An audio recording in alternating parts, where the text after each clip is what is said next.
From 1993 until 2001, I wrote a column for the Los Angeles Times called Multicultural Manners. It focused on the ways in which we must communicate with each other based on cultural differences.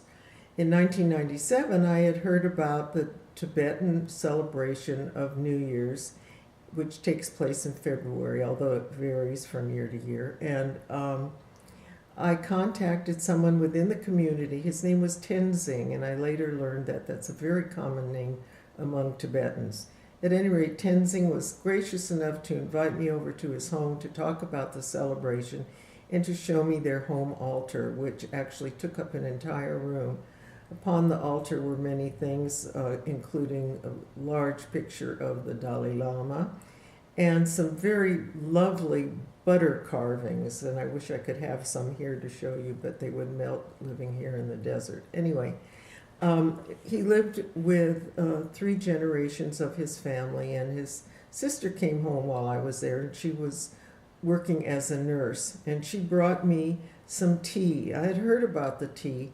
In Tibet, it's called made with from yak butter, but here in the United States, of course, they use regular butter. And even though I was a little reluctant to taste it, I knew I had to.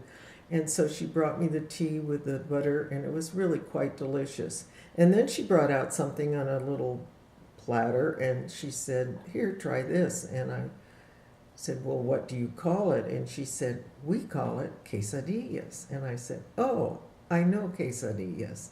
And so clearly she had learned about them while working with her co-workers over at the hospital.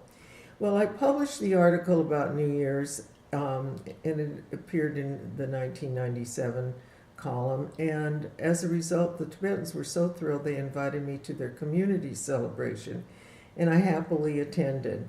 They called me up to the stage, and the priest then presented me with this white scarf that they call Khata, Khata. And when they present it to you, it's done this way, and it's an offering.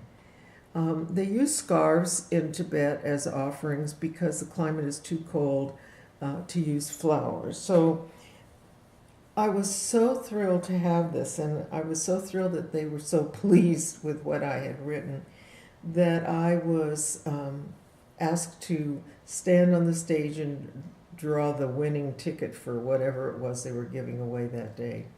And I later learned that katas are given on every occasion, but it's almost an exchange. One would think you'd have to have a stash of them at home.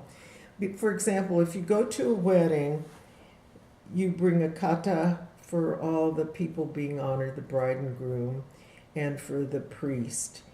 But then when you leave the wedding, they give you back a kata as a thank you for attending.